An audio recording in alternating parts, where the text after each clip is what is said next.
Sziasztok, ez itt a Kocka Koordinátor Podcast második adása. Műsorvezetőtársaim. Dorottya! És Viki. Én pedig Peti vagyok, és ebben az adásban szó lesz egy rajzfilmről, néhány képregényről, és 2 podcastről, hogyha jól látom. Egy podcastről, nem 2-ről. 2 podcastről, mert én is ajánlok egyet. És még mielőtt belekezdenénk az egészbe, néhány dolog, ami felmerült a podcasttal kapcsolatban, méghozzá az, hogy miért YouTube. Hogyha nincsen hozzá mozgókép, és hogyha már YouTube, akkor legyen hozzá mozgókép. Nem lesz, egyedül azért YouTube, mert azt a legegyszerűbb elérni, mindenki használja napi szinten, senki sem idegenkedik tőle, és egy kattintással feliratkozhatsz, hogyha van Gmail accountod, tehát semmiben nem kerül az, hogy feliratkozz. Ugyanakkor az adás alatt minden adás MP3 linkje, letöltési linkje, az megtalálható lesz, tehát nem kell, hogy otthon nézd YouTube-on. Plusz minden témáról, amit kibeszéltünk, egy leírás, vagy pedig beszerzési link ott lesz szintén.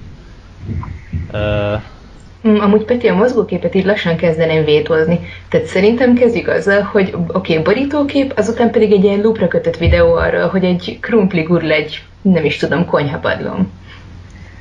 Szerintem az megadná a hangulatot. Lenne, ez igaz. Találtad. Megadná a multiszenzoros élményt mindenkinek. Nem adnám az arcomat most ez a projekthez. A krumplishoz, vagy úgy egyáltalán? Úgy hozzátok általában. Nem tudom, szerintem a krumpli tökéletesen jellemezni a társaságot. Néha. Igen. Jó, akkor kezdjük el a rajzfilm témánkkal, ami pedig a Gravity Falls, magyar címén a Rejtélyek városkája. Ez egy rajzfilm sorozat, ami a Disney Channel-en, vagy a Disney XD-n ment. Nemrég fejeződött be. Egy hete talán, vagy talán kicsit több. Lassan 2. Akkor lassan 2 hete. Viki, akkor miről szól ez a sorozat? Kezd el elmesélni. Miért én? Mert te vagy a legnagyobb fan. Nem is igaz. Nos, lényegében egy testvérpárról szól. Egy 12 éves ikerpárról konkrétan. Dipper Pines és Mabel Pinesról. Akik a nyarukat ez egy bonyolult szó, illetve kifejezés, mert hogy a Gruncle, mert szerintem magyarban erre nincs egy szavas kifejezés. Igen, mert Great Uncle-ből jön. Igen. Tehát de igazából a nagybácsikájuk. Igen, szóval a nagy-nagybácsikájuknál töltik a nyarukat, és lényegében ez az alapszituáció, és onnantól kezdve, hát ugye mire számít 12 éves, illetve hát az egyikük eléggé tudja élvezni az életet, úgyhogy inkább csak a fiú úgy gondolja, hogy ez egy nagyon-nagyon unalmas nyár lesz, és ezért lényegében elkezd kalandotni a környéken. Igen. Na most a 3 szereplőnek a neve az Dipper, a fiú gyerek, Mabel, aki az ikertestvére, a lány, és a nagybácsikájuk pedig Stan.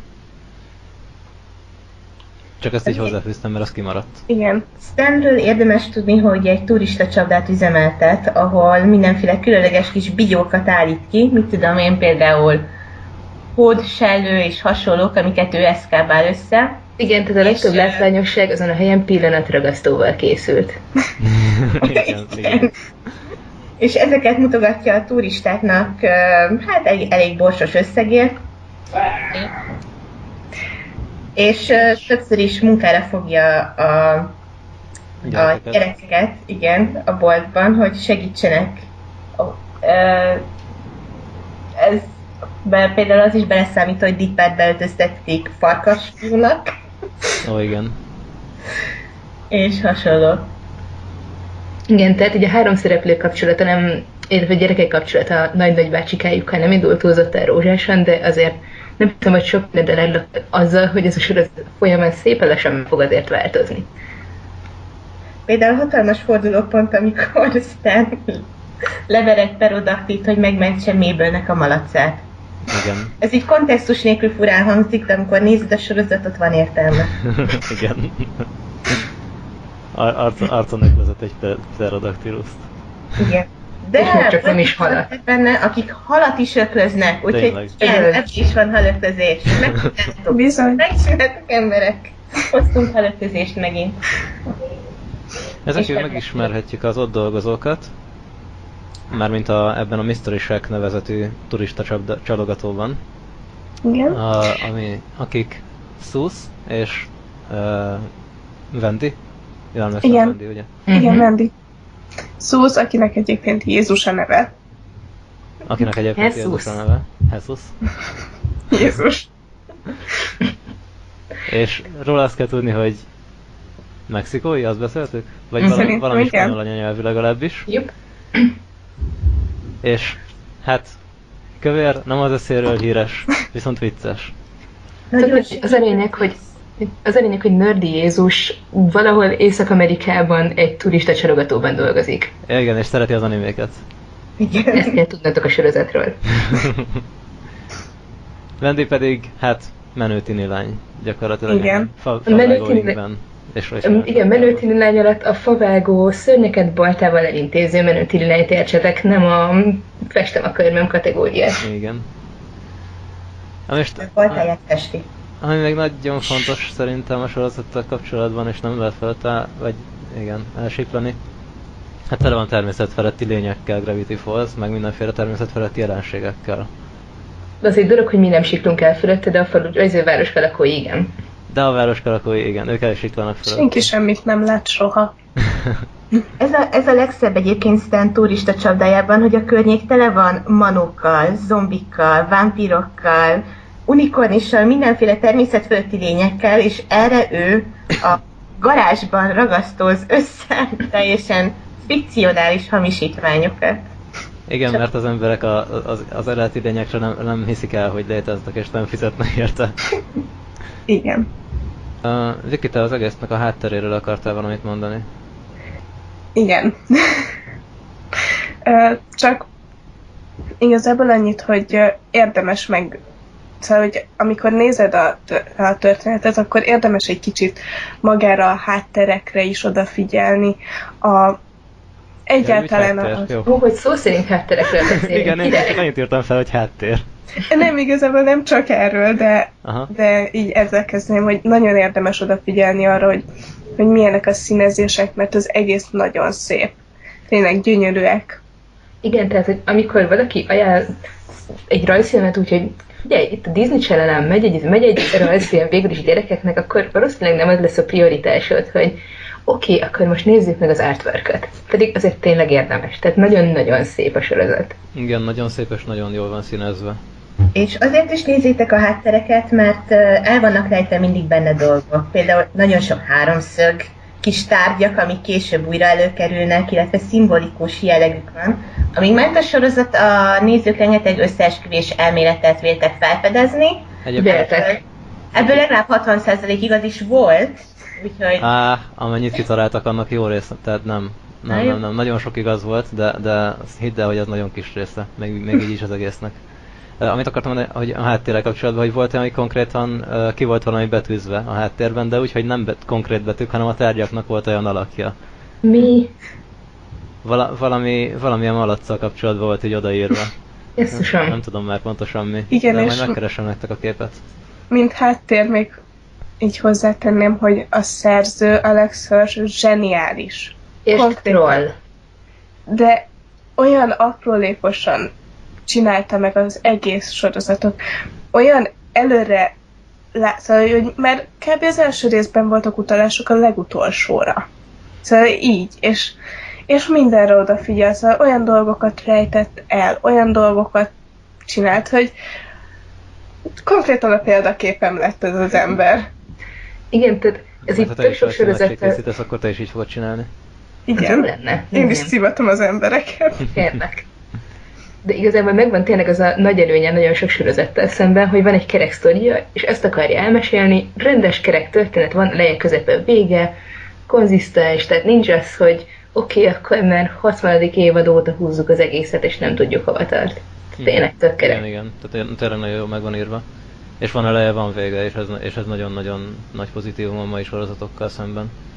Egyébként Alex Hirsch még azért is király, mert ő szinkronizált benne több karaktert is. Több fontos karaktert Hát majdnem a is. felét a karaktereknek ő szinkronizálta. Igen? Azt, Jó, hát nem a felét, de rengeteget. Igen. Egy csomó ilyen kis lényegtelen karakternek is ő adta fontos a hangját. karaktereket is szinkronizálta. Persze. Nagyon fontos karaktereket. Tehát például Stannek ő a szinkron hangja, Sousnak ő a szinkron hangja.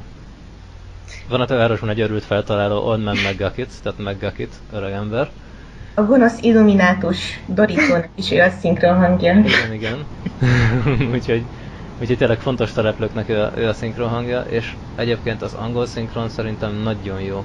Dipper hangján kívül, mert az nagyon felnőttes, ahhoz képest, hogy ez egy 12 éves kisgyerek. De már mutál. Hát elég durván mutál azért. És Istenem, gondoljatok benne, milyen dörgő férfias hangja lesz, mire fölnő. De ugyanakkor Ja, nem, például mert az angol szinkronja az szerintem zseniális lett. Azt nagyon bírom. Kinek? Mabel. Igen.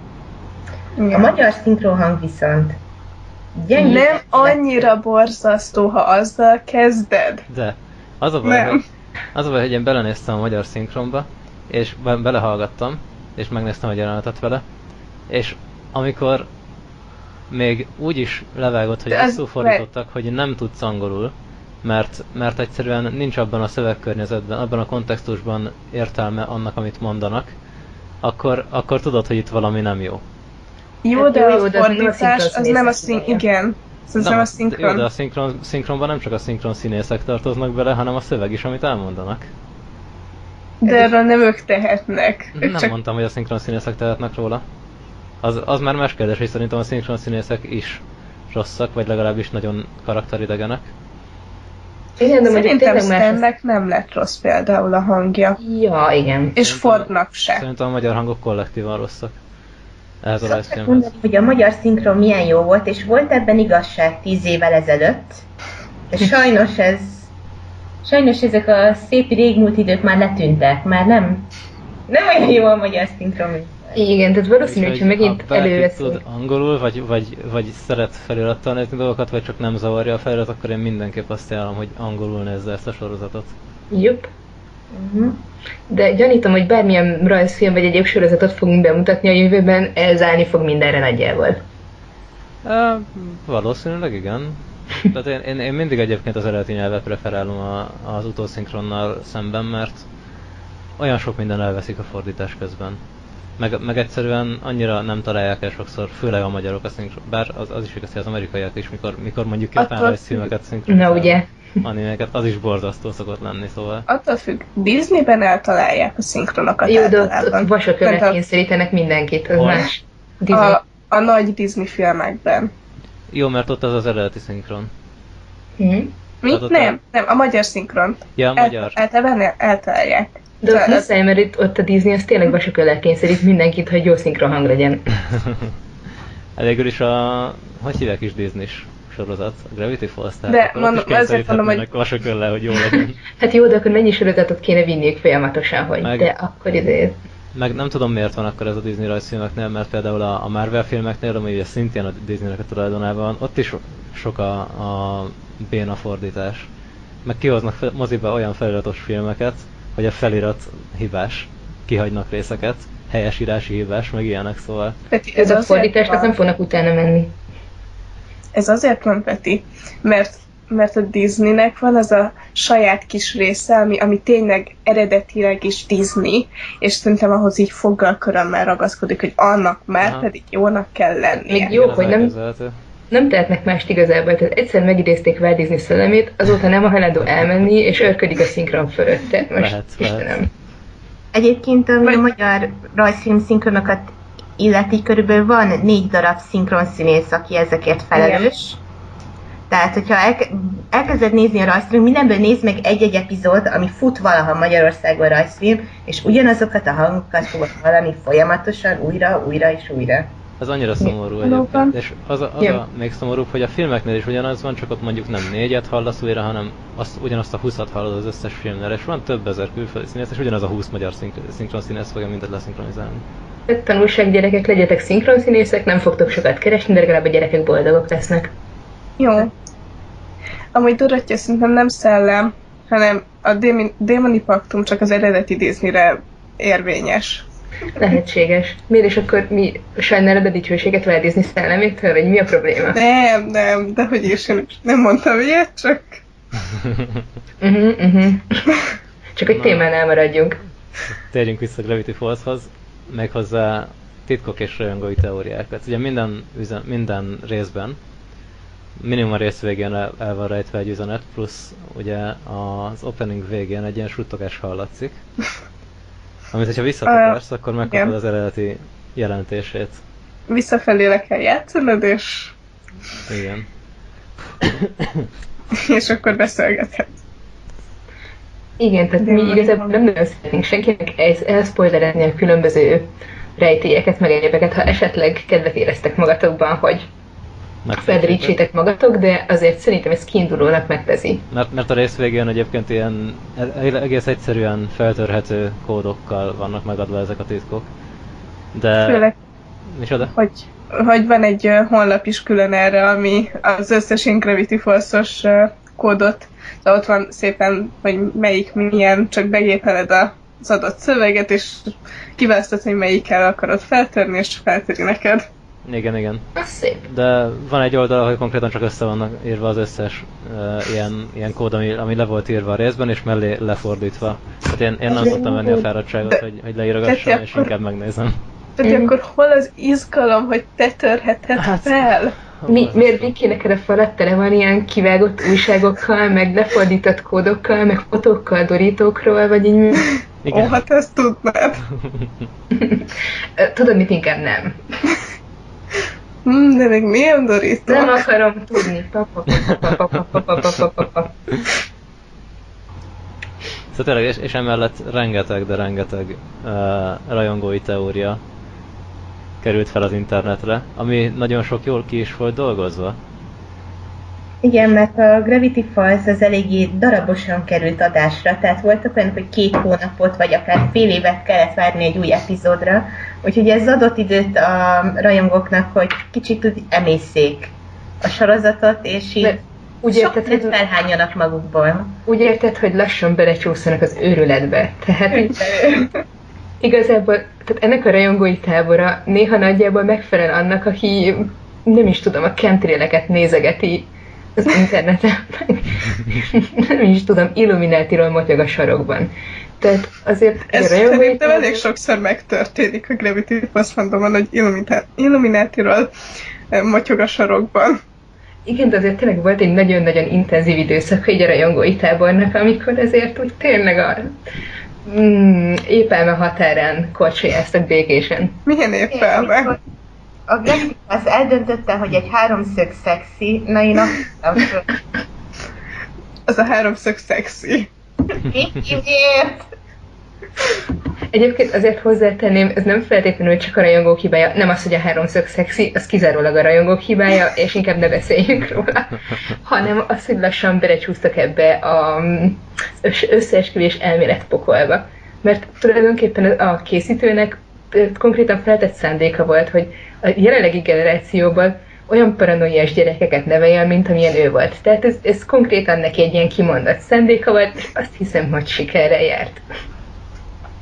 Igen, a készítő Twitteren sokat kommunikált a rajongókkal, általában csak még mélyebbre taszítva őket az őrületbe. Meg Redditen Bill Cipher nevében. Bill Cipher egy gonosz karakter a sorozatban. Egy gonosz egy fontos gonosz karakter a sorozatban. Egy gonosz szexi háromszög.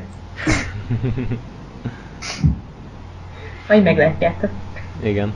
És igen.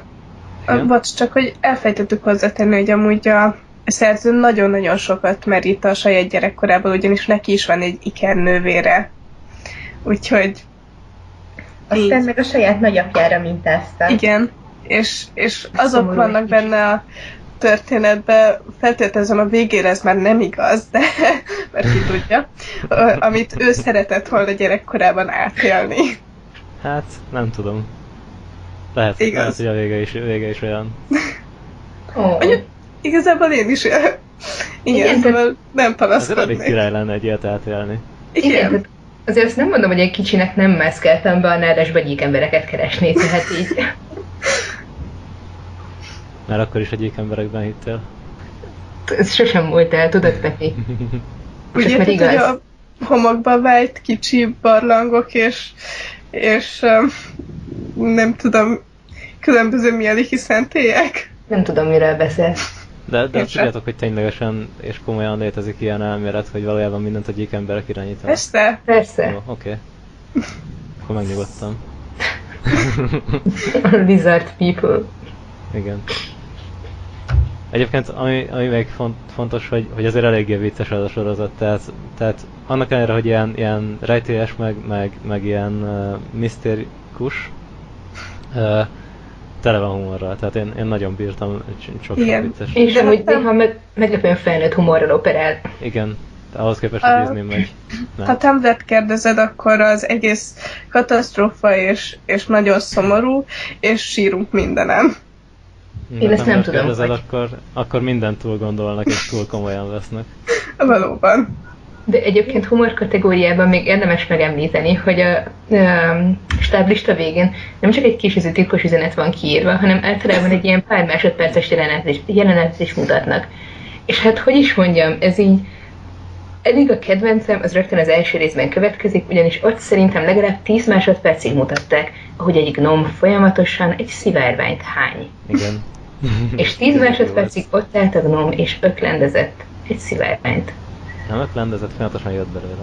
Elnézést kérek, ne vagy semmi problémája a szivárvány produkciójával.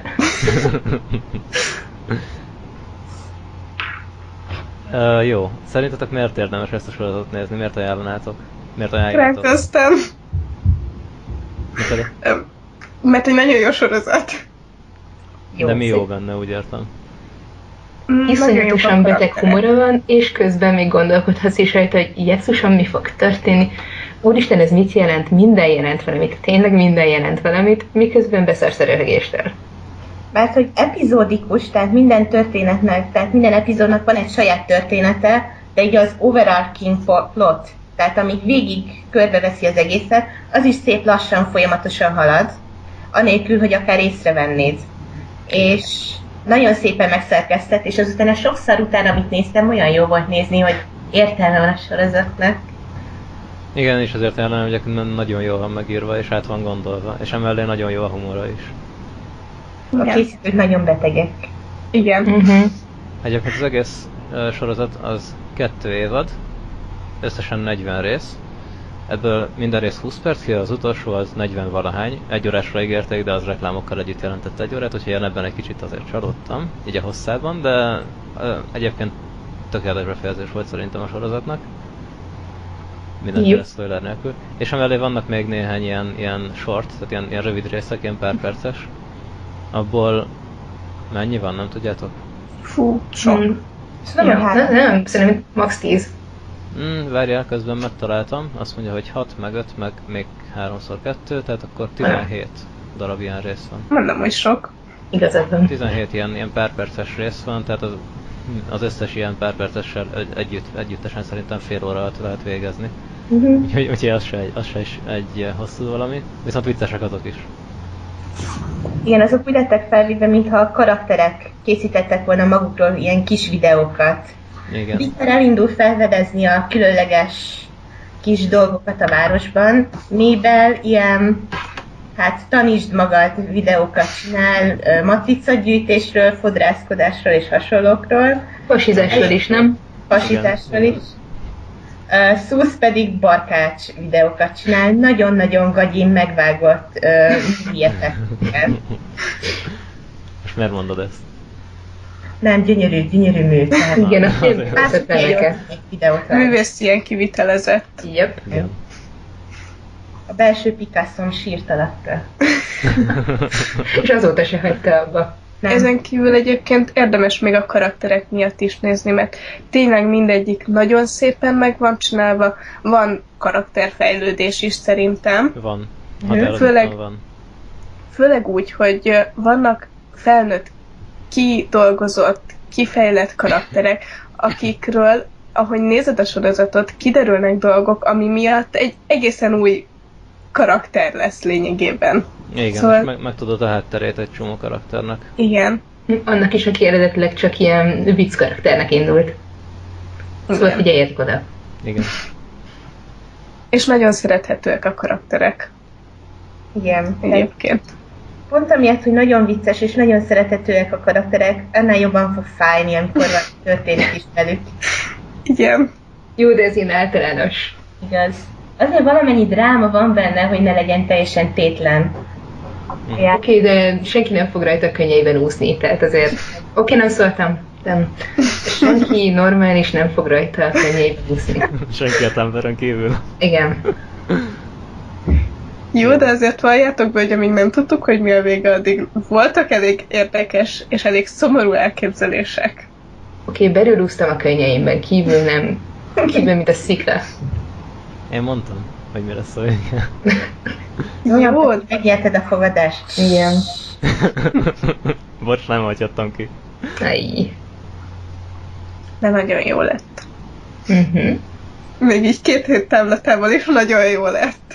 Szerintem is. Úgyhogy ez egy olyan sorozat, amit majd valamikor újra fogok nézni. Egyszer. Uh-huh. Vagy nem csak egyszer. Nem tudom. Én szerintem már legalább 2-szer végignéztem. Ijesztő. Oké, de Viki, te ijesztő vagy. Tudom. Előfordul. Jó. Jó. Gravity Falls-szal kapcsolatban valaki meg valamit szeretne elmondani? Vagy menjünk tovább? Én szerintem akkor át is csúsznék a következő témára, ami még mindig félig meddig Gravity Falls. Jó, Mhm. akkor Viki, akkor kezd is te, mert te úgyis Gravity Falls-os dolgot hoztál még, ami képregény lesz. Igen, szóval még amúgy képregényről jut eszembe, hogy annyit megemlítenék, hogy van könyv is belőle, ami olyan, mintha Mabel és Dipper írta volna. És az jó egyébként? Tehát elolvastad? Mert Belenézegettem. Fú, vannak olyan részek, hogy nem gyerekeknek való az se. tehát akkor nem gyerekes. Akkor lehet, hogy van, aki fog De a nagy része nagyon gyerekes, Ja, aztán akkor- van az a bizonyos karakter, aki így nem tudok gyerekesnek venni. És akkor az ő része az olyan, hű, ezt én nem adnám a gyerekem kezébe. Most ez alapján, amit elmondtál, nem tudom eldönteni, hogy érdekeljen-e vagy sem, úgyhogy szerintem majd Nézd bele! Ja, igen, egyébként még szerintem azt érdemes megemlíteni, hogy azért dolog, hogy ez egy gyereksorozat. Viszont van benne egy-két olyan jelenet, hogy azért szerintem nekem ez egy kicsinek okozott volna egy-két álmatlan éjszakát, vagy többet. Nekem nem. Mert itt így a fináléban például? Nem az. Kezdjük a kitépet őszfogakkal. Igen. Jó, igaz. Kezdjük azzal. Azért így az utolsó részben is voltak olyanok, hogy hű, Én nem tudom, nekem a lassan kirepülő őszfogak viszik a pálmát, tehát ez... Ilyen ez a, tessék kisfiú, őszfogak, és így, oké. Szerintem ez annyira nem durva egyébként. Szerintem rohadt creepy volt. Szerintem, hogyha ezt rajzfilmként nézed, akkor ez nem durva. Tehát, hogyha ezt egy szerintem előszereplős... az bárhogy nézed, elég durva. Szerintem, hogyha előszereplősben nézed, és komolyan gondolsz bele, csak akkor durva. És miért, tudom. amikor a vadász trófák elkezdenek gyengéden vért sírni? Ami, Lekvár. oké, amire azt mondják, Ketchup. hogy lekvár, de piros szín lekvár, szóval. Jó, tehát Viki képregény. Igen, képregény. Szóval én pár fankomikot hoztam, ami hát így lényegében rajongók által készített kicsi képregények. Az első, igen, Gravity Falls témában. Az első, a Starfleet Rambo-tól hoztam 3, de csak így pár szóban jellemezném őket igazából. Az első, az hát igazából ilyen alternatív univerzumként szerepel, az AU, vagy igen, szóval ez a Demonic Guardians. Ez lényegében arról szól, hogy Dipper és Mabelnek vannak ilyen démon, hát nem tudom, segítői. És hogyha nézitek a sorozatot, akkor egyértelmű lesz, hogy Dippernek ki az. Milyen értelemben segítő? Hát elméletileg vigyázniuk kell rájuk, meg így össze vannak kötve, és hogyha minél erősebb a kötelék a démon és a vigyázott személy között, annál erősebb lesz a démon, és szóval ilyen mindkét félnek jó lényegében. Furcsa démoni szimbiózis. Ez ilyen aranyosan hangzik. Igen. Olyan, mint a jó Tinder keresztnél, csak démonba. Igen. Viszont van egy hátulütője, ugyanis hogyha az illető ember meghal, akkor minél erősebb a kötelék, annál többet veszít magából a démon. Oh. Úgyhogy így, igen, megvannak a veszélyei is. És sajnálom, de nem tudom kivenni a fejemből azt a képet, hogy egy éjszaka megjelenik a tündérkeresztanyád egy marék őszfoggal. Igen, ez az őszfog is benne volt a képregényben, ugyanis kedves Differ Guardian-je próbált kedveskedni neki, hát nem sikerült. Ez elrejött. A tündér nem elviszi a fogadat, hanem hoz neked még. Oh. És még. És még. Igazából így egy csomó ilyen original karakter született ezzel kapcsolatban, mert mint hogy így mindenkinek elkezdtek hirtelen az emberek Demon Guardiant gyártani. Úgyhogy így például megszületett Paimon, nekem ő nagy kedvencem, nem tudom, nagyon tetszik a kinézete, ő Stannek a Guardianje, egy ilyen coin lényegében. Ja, érme, oké. Igen, bocsánat, érme. Mindenkinek amúgy valamilyen ilyen forma, szóval a démonok azok mind ilyen kis. Például Mabelnek Dot Matrix, ő egy floppy lényegében. Ez annyira aranyos. Igen. Meg szintén van olyan karakter, akinek nem démon, hanem szellem. És itt nagyjából igazából át is csúsznék majd egy következő komikba. Csak előtte még annyit elmondanék, hogy ugye a történet annyi kb., hogy Differnek a démonja kicsit elrontja a dolgokat, és akkor ezt próbálják helyrehozni, de igazából még nincs vége, szóval még mindig remélhetőleg hamarosan készül a következő pár képkocka, de majd meglátjuk. Egyszer csak sikerül. És az milyen gyakorisággal szokott megjelenni? Vagy változó teljesen? Teljesen változó, mert elég sok minden mást is csinál a szerző. És nem mint fő elfoglaltságaként van számon tartva az, hogy ezeket a komikokat csinálja. Mert van saját komikja is egyébként. És mennyi epizód jött ebből ki, vagy milyen hosszú történet kerekedett eddig? Az az igazság, hogy ez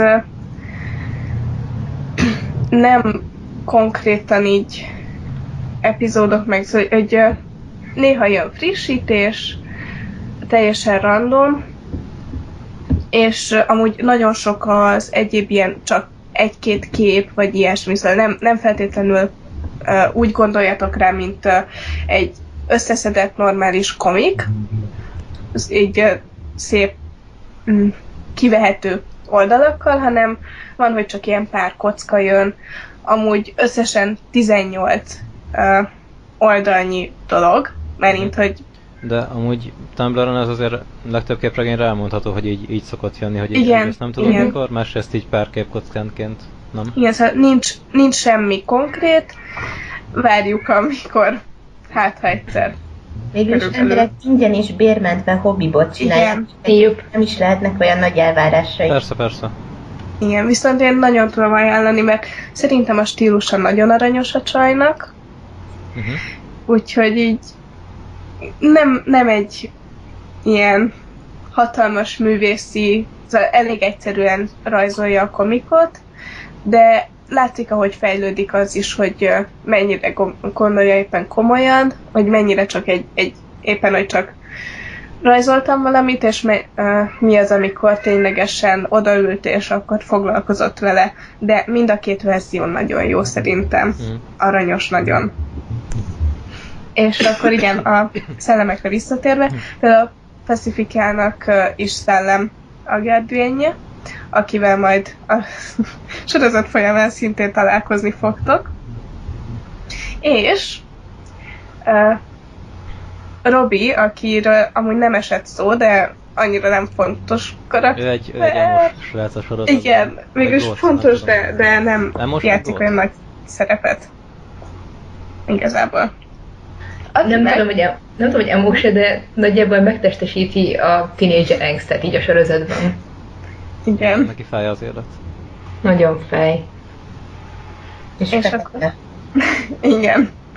Fekete egy törött, vagy ilyen, nem tudom, törött szívvel. És megfesett szívvel. Igen. Most komolyan mind a két szüléje temetkezési vállalkozó, mit vártak? Jó. Semmit.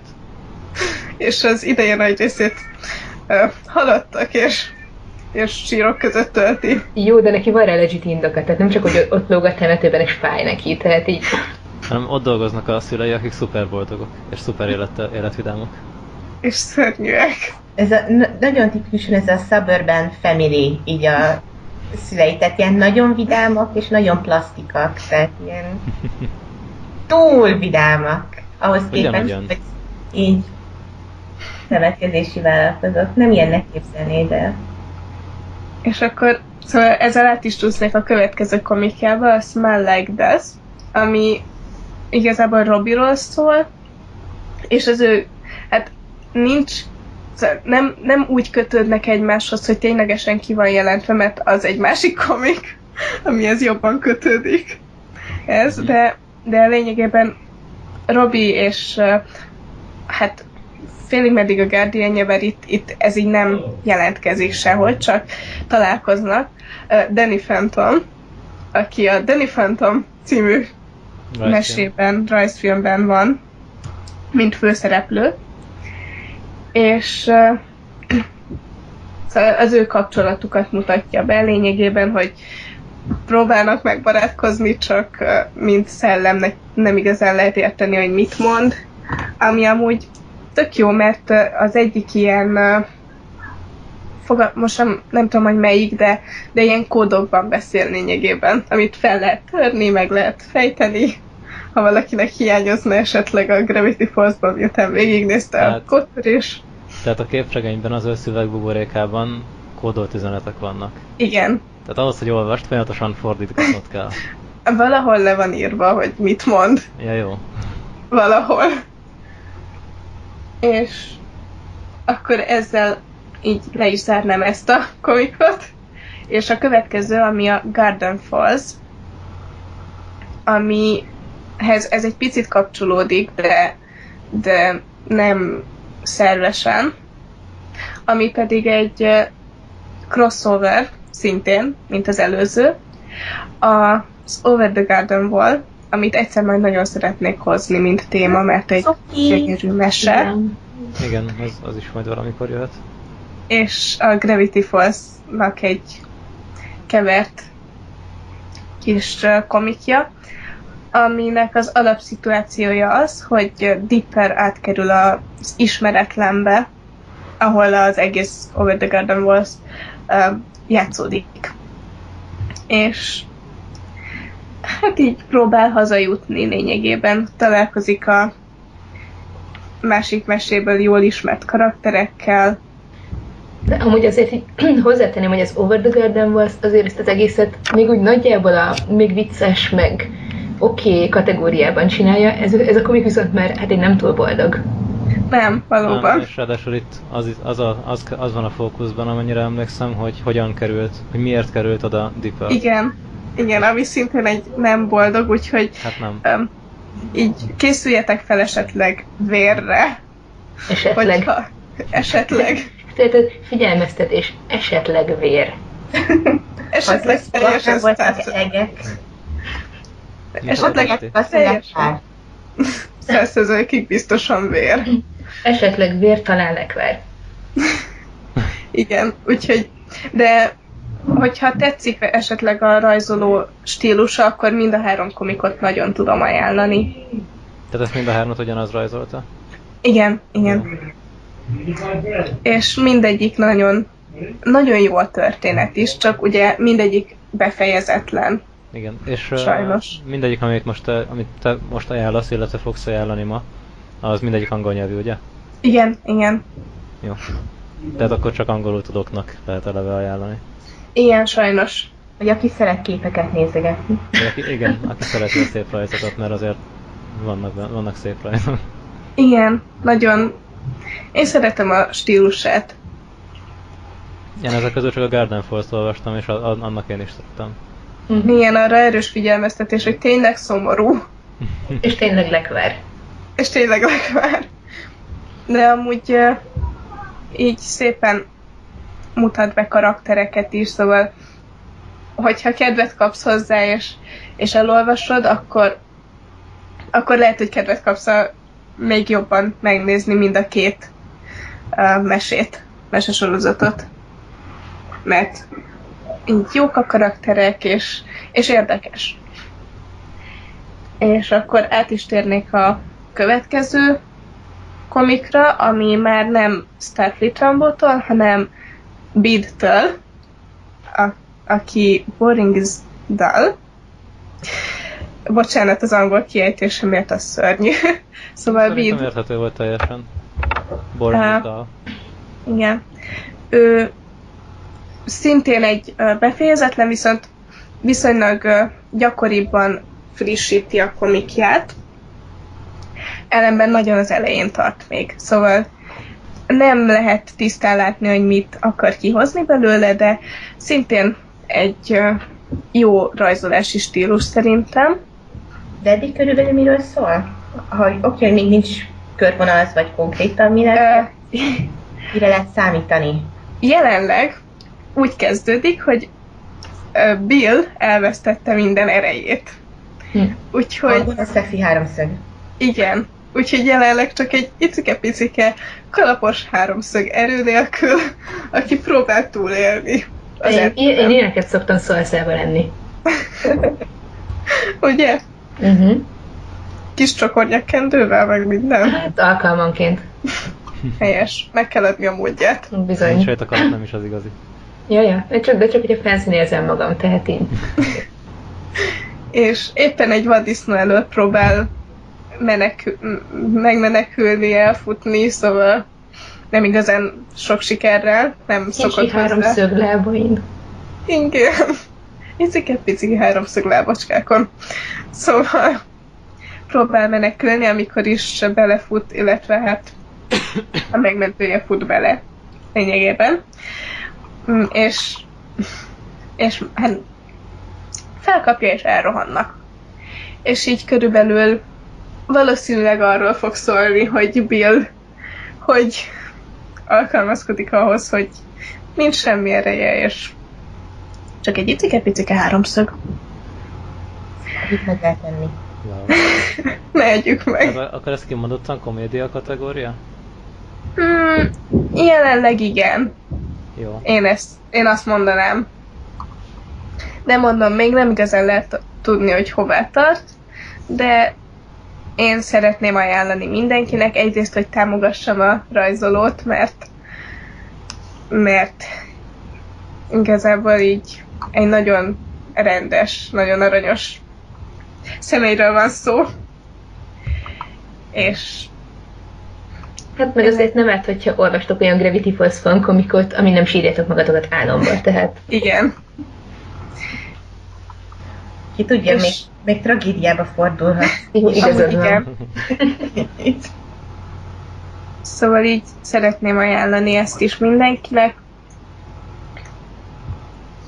És egyébként, hogyha úgy gondoljátok, hogy ti szeretitek az ilyen crossover, ilyes... Igen, bocsánat. Szóval az ilyen nem egészen az, ami a tényleges történet, akkor én nagyon tudom ajánlani, hogy nézzetek utána más ilyen fankomikoknak is, mert van egy pár nagyon jó. Tumblr tele van ilyenekkel. Igen. Persze az más kérdés, hogy mekkora része jó, de... És mekkora része pornográfia. És mekkora része pornográfia, az megint egy más kérdés, de... És már kirostált pár aranyat nekünk. Igen, ezek azok... Kelljen a derékigérő szarba végigmenni. Ezek azok, amikben jelenleg nem találtam semmilyen 18 fölötti tartalmat, kivéve azt a kicsivért. Jézusom, és ezt csak úgy tudom elképzelni, hogy végignézte 100 és 100 ilyen komikot, és itt találtál 3-at, most 4-et. Nem, azért van még egy pár. Hogyha érdekel valakit, akkor nyugodtan kommenteljetek, és tudok még párat ajánlani. Én csak azért hoztam ezeket, mert ezek igazán közel állnak a szívemhez. Tehát 18 pluszos háromszög az nincs, ugye? Én nem találkoztam vele eddig. Ha mégis lesz a történetek folyamán valamikor, akkor őszinte elnézéseteket kérem. De felelősséget nem vállalunk. Nem. Jó. De hogyha valaki 18 pluszos háromszögekre kíváncsi, lehet, hogy olyat is tudok ajánlani. No, Viki, ezt gyerekek is hallgatják. Valószínűleg. Hallgatják. Igen. Privátban. Jó. Ha bemutatod a személyi igazolványot, hogy elmúltál 18. Igen. Vagy rákattintasz egy gombra, amivel teljesen legálisan igazolod. Persze. Uh-huh. Jó, én átadnám a szót a következőknek. Jó, Detti. Mondod, Én- meg mondjam. Én egy mangát hozok, a Boku Dakega Inaimachi, ami angol címen Erased fog majd futni. Magyarul valahogy úgy fordítható le a japán címe, hogy a város, ahonnan csak én hiányzom. Ez ilyen időutazós thriller, meg kicsit ilyen pszichológiai thriller is egyszerre. Tehát eléggé érdekes ötvözet. Mindenképpen felnőtteknek ajánlom, mert olyan témák vannak benne, hogy nemi erőszak, meg gyerekek sorozatgyilkolása és hasonló. Tehát úgy érzem, hogy az előző képest egy kicsit így... Oké, tudjátok, mit nem érdekel, ha kell a 18-as háromszög, csak írjatok Vikinek, nem, nincs gomb, nincs személy igazolvány, nem érdekel. Kicsit így Jó, más szóval. felé mentünk el, tehát itt a gyerekek talán nem élvezik annyira a képregényben való szereplést, mint mondjuk a Gravity Falls-ban, nem mindegy. A mangának egyébként nem olyan rég indult el az animéje is. Az anime az 12 epizódos lesz, most valahol 8-9 epizódnál tart. Én azt is nézem, de így a kettő közül én úgy döntöm, hogy inkább a mangát ajánlanám, mert az anime eléggé vázára vetköztette a történetet. A főszálak még mindig benne vannak, de így nagyon-nagyon sok részletet, meg tehát mélységet kihagytak belőle. Mindenesetre a kép az nagyon szép, tehát az animáció így jó, nagyon, tehát tényleg gyönyörű dolgokat tudtak ott meganimálni benne, de ha a látvány nem annyira érdekel titeket, hanem inkább a történet mélységébe akartok beleválni, akkor én mindenképp a mangánál maradni. Egy 28 éves mangaka a főszereplő, ami a legklissébb dolog a világon. Tehát ez olyan, mint amikor regényben író a Megírod főszereplő. saját magad. Igen, körülbelül. Aki így elég erőteljesen kiégett, és nincs sok sikere. Tehát még nem nagyon sikerült serious, tehát kiadni a mangát, volt egy, de az kudarcba fulladt, úgyhogy most pizzafutárként dolgozik. De van egy különleges képessége, hogy pár percet vissza tud ugrani az időben. A gond csak az, hogy ezt nem tudja irányítani, hanem hogyha a környékén történik valami tragédia, akkor egyszer csak magától visszaugrik így körülbelül 2-től 5 percig valamennyit az időben, és körülbelül ez 2-szer ismétlődik meg, és tehát lényegében 2 lehetősége van, hogy megakadályozza a tragédiát. Ha ez 2 próbálkozás után nem sikerül, akkor bekövetkezik és úgy marad. Na most bármennyire is kiégett, és mondogatja magának, hogy ez igazából nem az ő felelőssége, hogy megoldja mások problémáját, így nem tudja megállni mégse, hogy ha már itt a lehetőség, hogy valamit csináljon, akkor hagyja egy elszalasztani a dolgokat, de senki se tudja, hogy ő erre képes, illetve hogy miket akadályoz meg, mert a körültelívő emberek nem tudják, hogy baj fog történni, és néha nagyon-nagyon kis részletekkel tudja megakadályozni, hogy megtörténjen, mondjuk sokszor baleset is éri őt közben. Szóval lényegében önmagát szivatja azzal, hogy érezzen a lehetőséget, szerencsétlen. Mindemellett így elkezdünk megtudni a háttér történetéről is valamit, hogy ez a kiégettsége, ez 10 éves korában kezdődött, amikor egy kisvárosban, ahol lakott, Igen, három- eléggé durva kiegés. három gyereket meggyilkoltak, és az egyik egyetemista ismerős, tehát barátját, akivel azt hiszem papírrepülőket dobáltak a folyóparton, tehát egy nagyon-nagyon kis ókvart kisgyerek volt, és az egyetlen egy barátja az egy egyetemista srác volt, és nem a saját korabeli embere. Na és ezt az egyetemista srácot tartóztatták le, hogy nemi erőszakkal, meg sorozatgyilkolással kisgyerekekkel kapcsolatban, amiatt azért megvisel egy 10 éves gyereket. Szerintem lassan kitehetnénk azt a kicsi karikát oda Igen. sor aljára. Igen. Na, Jó, akkor ez lesz 18 plusz adás. csak ez, nem. hogy az első epizódot még leszpoilerelhetem, vagy próbálják nem Szerintem nyugodtan. Mindegy. Hát Lényeg attól az, függ, hogy... mekkora spoiler szerintem. Na jó, lényeg az, hogy jelen időben, amikor felnőtt, meggyilkolnak valakit, aki nagyon közeli a főszereplőhöz, és megvádolják őt a gyilkossággal. Ő teljesen sokba esik, és nem érti, hogy most, hogy végre valaki olyannal történt valami, aki neki is kedves, miért nem ugrik vissza az időbe, és azt kívánja, bárcsak meg tudná ezt akadályozni. És vissza is ugrik az időbe, csak kicsit túl sokat, és újra 10 éves.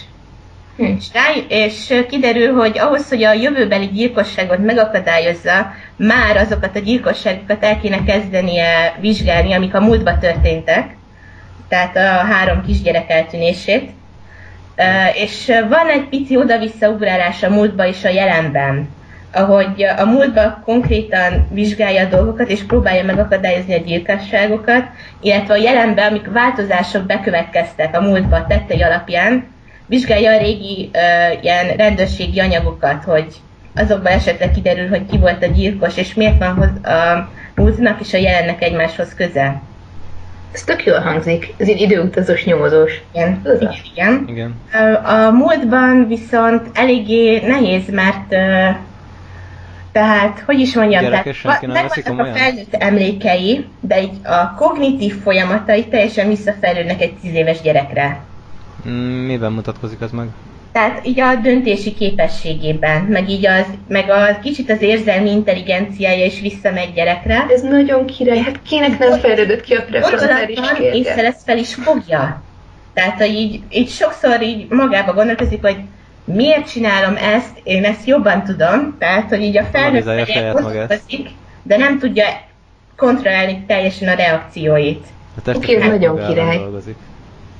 Tessék? A teste saját maga ellen dolgozik. Körülbelül igen.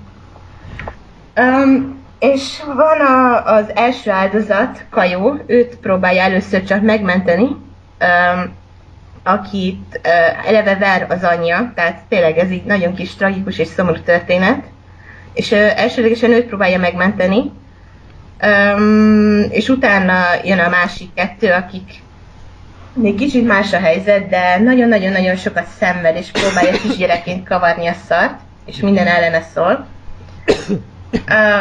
Amit még szeretném mondani, hogy a gyilkos szerintem nagyon jól megcsinálták, mert ilyen, vannak ötletei az embernek, hogy ki lesz az, de ilyen erős a húzavona. Tehát, hogy ez túl egyértelmű, nem elég egyértelmű. Tehát így mindenkinél ott vannak a súlyok. És miután kiderül, hogy ki a gyilkos, és úgy eltűnik a rejtély, ezt úgy oldja meg a mangaka, hogy így ad neki egy egész fejezetet, ahol elmeséli a háttérsztoriát a gyilkosnak, amit így jobban megismered, de így még jobban így elszörnyedsz, hogy mi a faszom ember. Ilyen, tehát a rejtélyből hirtelen gyengéd pszichológiai terror lesz, úgyhogy így jól megoldja a rejtélnek a feloszlását, mert így a hideg futkos a hátadon, amikor rájössz, hogy ki is valójában gyilkos. Aki egyetlen egy ember volt számára fontos a gyilkosnak az életében, és az a hörcsöge volt. Az ember. Nem ember, de körülbelül úgy kezelte. Utána ráfixál a főszereplőre, és őt kezeli a hörcsögeként. Oké, ez creepy. Igen, ez elég ijesztő. Szóval csak maradj kétked, ez befejezett? Márciusban jön ki az utolsó fejezete a mangának. Jelenleg 40 fejezet van lefordítva. Nem tudom, hogy összesen mennyi lesz, de szerintem még maximum 5-6 fejezet jöhet ki. Tehát a fordítás egy kicsit le van maradva. De mindegy. Nem kötődjetek túlságosan a karakterekhez. Ez abszolút nem egy hosszú manga. Nem, rövid, de egyébként elég hosszúak a fejezetek. Jó, de az hány kötet lehet 40-50 fejezettel? Mondjuk nem olyan sok, de igaz, én 2 éjszaka toltam végig, tehát... Jó, de... Izgalmas. Tehát bevonja az embert. De mondjuk azért várjál, hát most azt veszem, hogy egy kötetben van mondjuk 5 fejezet, akkor az már 10 kötet, szóval végül is annyira nem is kevés. Na mindegy. Nem tudom, én online olvasom. Jó, de gondolom, hogy valahol be lehet rendelni. A virágboltban olvasom. Jó, de... mindegy. Valahol biztosan. Gondolom Amazonon vagy valahol fent van, majd hogyha megtaláljuk, akkor ez is bekerül majd a leírásba. Jó. Úgy igazság szerint héten ennyit akartam mondani róla. Jó. Valakinek valami kérdés esetleg ezzel kapcsolatban? Nem, de jól hangzik. Igen. Nekem az van, mint kérdés, hogy mennyire ez a tipikus japán becsavarodottság van benne. Tehát, hogy mennyire ez a kitekert japán gondolkodásmód? Szerintem nem annyira. Mármint... Nem voltam meggyőző. Nem, tehát, hogy persze Japánban játszódik, de nem annyira megy el a klisék felé. Tehát eléggé nem manga, tehát hogy szerintem az egy élőszereplős film lenne, úgyis megállná a helyét. Tehát inkább egy igazán felnőtt történet, csak képregény formátumban leközölve. És ezek a mangás túlzások sincsenek benne? Nem, tehát eléggé tehát nagyon realisztikus az ábrázolásmód. Itt jó, egy-két arckifejezés van, ami kicsit átmegy mangásba, de... Ezt mindenképp. Ez most egy a sztorira gondolok. De úgy általában véve inkább realisztikus, mint mangás. Aha. Jól van. És ezt mi az, ami miatt ajánlod? A történet? A történet miatt mindenképpen. Meg van egy ilyen kis mélysége az egésznek, ahogy belemászol a karakterek életébe. Néhol azt mondaná az ember, hogy eléggé lassú. De ez igazából ez ilyen vihar előtti csend folyamatosan. És amikor így be is lassul, úgy érzed mindig a háttérben a feszültséget, hogy na most,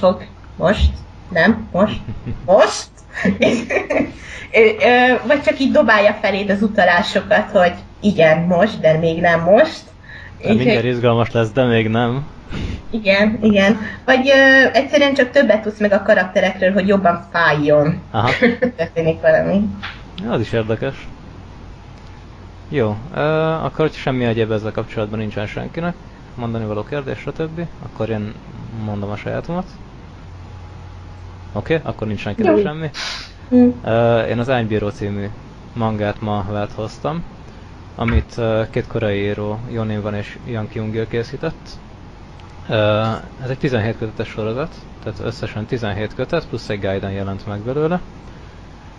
Minden kötet olyan 180-200 oldal körül van. És angolul ez nem jelent meg kiadásban, online meg lehet találni angolul. Tehát azt hiszem, amikor elsőre olvastam, akkor valameddig rendesen mangába követtem. Aztán mikor beértem a magyar fordítást, akkor online olvastam végig angolul, azt hiszem, hogy az se annyira rossz fordítás. Sőt, igazából teljesen jó. De magyarul viszont ki van adva. Mangafan kiadótól lehet megrendelni, viszont ahogy néztem, jelenleg, vagyis hát valószínűleg most már ki sem fogják adni újra. Az első kötet az nem kapható, tehát másodiktól a 17-ig plusz guide-en kapható. Ennek a mangának a története, ez az egész ez egy fantasy, de nem a tipikus nyugati fantasy, hanem tényleg egy keleti hangulatú fantasy, ami azt jelenti, hogy nincsenek benne ilyen nagyon csillivilli varázslatok, meg elfek, meg ilyenek, hanem inkább ilyen misztikusabb, démonosabb történet. És hát ez arról szól, hogy a keleti birodalom, aminek Jushin volt a neve, ez már elbukott, és hát egy magányos árnybíró járja még az útját. Az árnybírók pedig azok az emberek voltak, akiket a császár kinevezett, még a birodalom idején, hogy járják az országot, és a helytartóknak az igazságtalanságait leplezzék le, és hogyha úgy adódik, akkor le kell tartóztatniuk, és helyette mást majd a helyére tenni.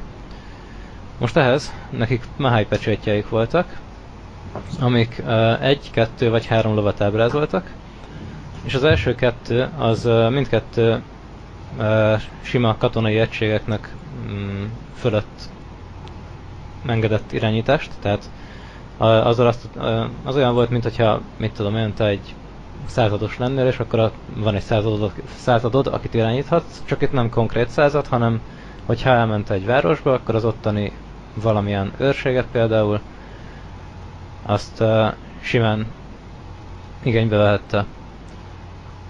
A 3 lovas Mahai pecsét, ami eléggé ritka, azzal viszont már egy fantomsereget lehet megidézni, ami hát az már nem az, hogy az ottani embereket használod fel, hanem ténylegesen a semmiből előtted egy sereg.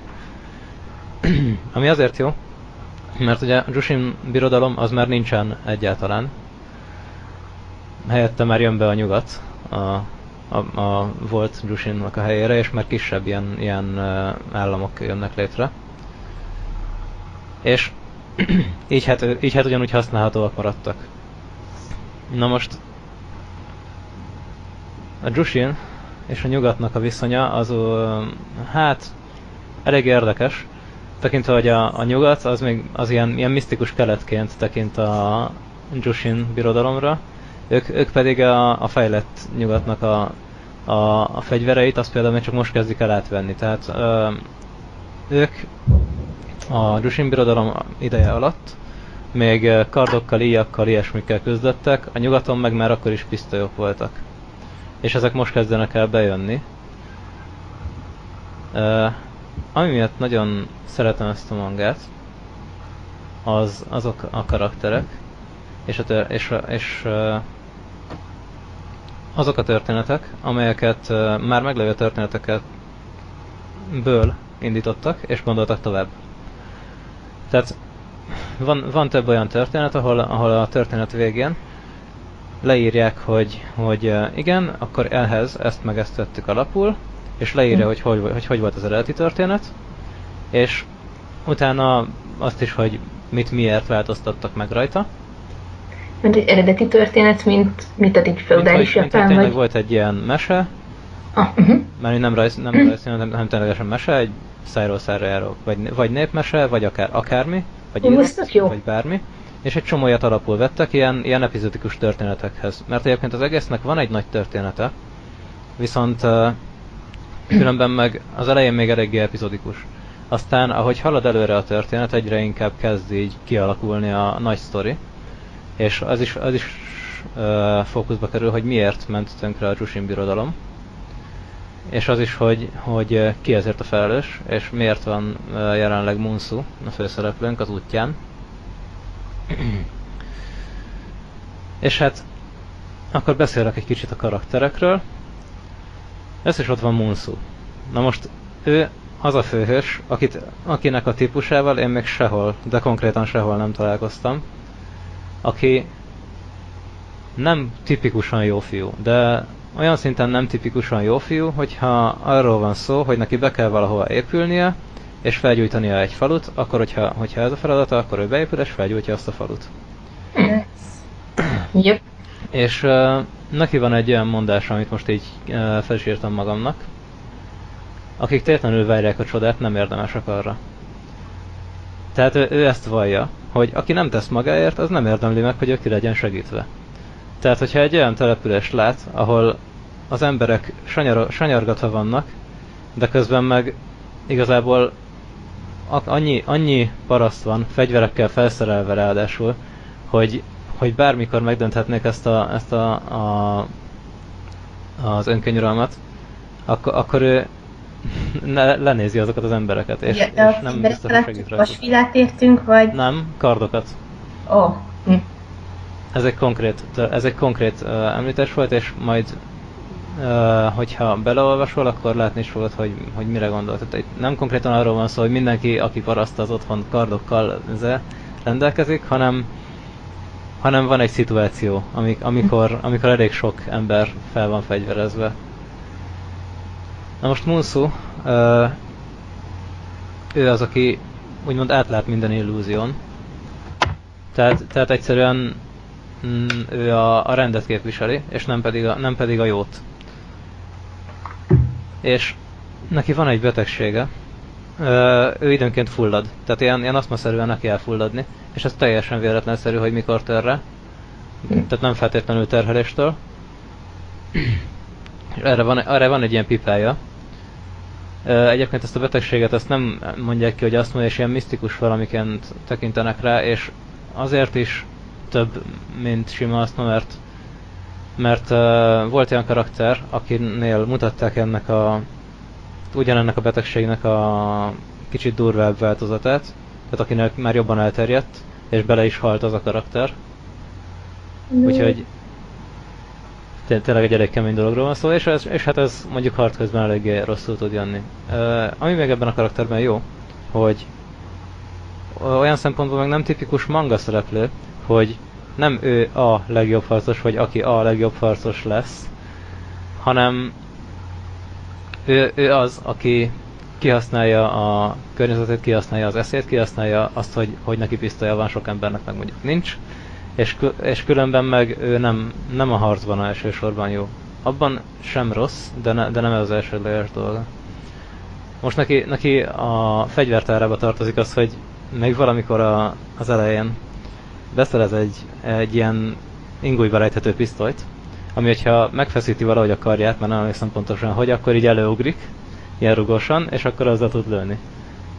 Az a története a vicces, hogy oda megy a kereskedőhöz, aki hozza be a nyugatra a fegyvereket, amit egyébként elméletileg nem lenne szabad, tehát ő hogy oda megy hozzá, átnézi a portékáját, ez jó lesz, ezt elrakom, és utána megidézi a fantomsereget, akikkel félholtra vereti a csávot, hogy még véletlenül se jusson eszébe visszajönni, és aztán elmegy a fegyverrel. Először úgy hangzott, mint egy pókember csak pisztollyal, de azért... Ezen kívül rendelkezik, nem tudom, hogy meghatározott számú-e, vagy ő tud magának csinálni, mert arra nem tér ki a képregény. Ilyen papírral, amivel ilyen mindenféle illúziókat tud létrehozni. Tehát, mit tudom én, lerakja valahova, és akkor olyan, mintha ott állna egy ember. Vagy rögtön az eleje felé ezt felhasználja úgy, hogy maszkként, tehát hogy valaki másnak az arcát rakja a saját maga helyére. Maga arcának a helyére. És ezen kívül még ott van neki a 3 lovas Mahai pecsétje, ami a leginkább ki szokta segíteni a bajban. Viszont a fantomsereg meg, amennyire emlékszem, a démonok ellen pont hatástalan. Tehát azért nem minden helyzetben jön az sem jól. Azért én elfogadnák úgyis egy fantomsereget. Igen, amúgy, tehát így, jó, a francba, hát démonok ellen pont nem jó, most Istenem. Igen. Ez tényleg elég hasznos még így is. És... Ja, elvégezhetnék a házi munkát, mondjuk. Most gondold el, hogy elmész betekintésre, és egy pont hiányzik a jobb jegyzetség. Így előteremtsz magadnak egy fantomsereget, tehát így useful. Igen, hasznos. Főzni tudnak? Nem került rá sajnos szó az animében, úgyhogy nem tudom. Nem került rá sor, hogy főzzenek. Súlyos hiba. Mindenesetre Munsu mellett van még a testőre, Sando. Ez nem a neve, hanem ez magának a testőr kifejezésnek a megnevezése. Az ő neve az Chunhyang egyébként, és hát ő egy nő. Egy elég szép nő, egy baromi nagy karddal, meg egy baromi nagy ilyen kézre szerelhető karommal, mely nem olyannal, mint amilyen farkasnak van, hanem olyan, mintha egy ilyen nagy páncélkesztyű lenne, csak ilyen mangásan eltúlzottan nagyon nagy ujjakkal. Tehát mint hogy hívják ezt? Szivacskéz, amit baseballmester visszaálltsak. Nem egészen. Az nem annyira páncélkesztyűs, meg nem annyira karmos, de amúgy... Nem tudom, miről beszélsz. Hova jársz a baseball meccsre? Sehova. Úgyhogy is lehet. És ő egyébként az egyik, ha nem a legerősebb karakter az egész mangában. Amit külön ki is emeltek valamelyik fejezet után a szerzők, hogy ők azért őt csinálták meg ennyire erősnek, mert azt tetják, hogy a valós életben is a nők azok, akik az igazán erősek. És azért több ilyen elég erős női karakter van a sorozatban. Ezen kívül ott van még mellette Bangja, aki nem rögtön az elején kapcsolódik be. A Bangja az szintén egy rang, vagy hát ilyen titulus, mint a Sando. És a Bangják azok elméletileg az Ernbírók mellett levő mágusok. Na most ez a mi Bangjánk, ez egy idióta, aki igazából örülök, hogy nem kapott több szerepet, mint amit kapott, mert tényleg béna, semmihez se ért, és ugyanakkor meg úgy mágus idézőjelve, hogy ilyen apró bombákat dobál meg ilyenek, de azok sártanak túl sokat annak, akit megdob vele, tehát igazából ilyen totál haszontalan fegyvertára van. De amúgy ő így a vicc karakter, vagy? Ő körülbelül a vicc karakter, igen. De én nem tartom viccesnek egyébként. És hát ők a három úgy idézőjelve főszereplő. Aki meg negyediknek csatlakozik melléjük, egy idő után majd, az vonszul rang. Hogy hogyan csatlakozik, azt most nem akarom elmondani, mert az már spoiler lenne. Na most Munsunak egy volt bajtársa, mert hogy Munsu tábornok volt a birodalom idején. Tehát ő neki egy volt bajtársa, ő kartforgatásban eléggé jeles. És hát az ő jelleméről azért nem akarok beszélni, mert az is eléggé spoileres. Aztán ott van még Ajita, akit elég sokáig nem is látunk, ugyanis ő az főgonosz. Ő az, akit majd le kell győzni a végén. És hát van elég sok mellékkarakter. Ja igen, Ajitero is azért nem mondok sokat, mert a manga is direkt sokáig titkolózik vele kapcsolatban, hogy ő kicsoda, micsoda. Mellékkarakterekből is, igen. Visszatérve a nagykardos nőcire, én még arról láttam a Zangiroból egy animációt régen. És nekem valami olyasmi rémlik, hogy a nagykardja mellé nem sok ruha jutott szerencsétlennek. Igen, egy darab ilyen nagy köpeny van rajta, ami meg eléggé minimális öltözet. Hát tudod, hogy van ez, tehát így bizonyos mennyiségű súlyt tud cipelni, és hogyha az mind kardra megy, akkor sajnos hát nem tudja meg. És jó is, hogy mondod, hogy animációt láttál belőle, ugyanis van ebből egy OVA, rendes anime nem készült, csak OVA, ami viszont szerintem gyenge. Tehát az 2 történetnek az összemosása a mangából, és nem sikerült jól. Nem mondom, hogy nem lehet megnézni. Tehát egyszer teljesen jó, de nem adja meg azt az árbíró élményt, amire én vágytam. Úgyhogy azt annyira nem ajánlom.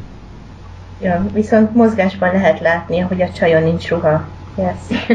Van rajta, csak kevés. Na, hát. Mert hogy mi az, hogy mozgásban lehet látni? Tehát, hogy könnyebben mozog vagy? Hát itt boing. Nem, most nézegettem a képeket, és körülbelül van rajta, hogy is hívják azt, amikor a nadrágodnak van ilyen szíja, tudod, át a válladon? Nadrágtartó? Na, körülbelül egy ilyen vastag nadrágtartó van rajta, és azt akarja a mellét. Wow, hát ez...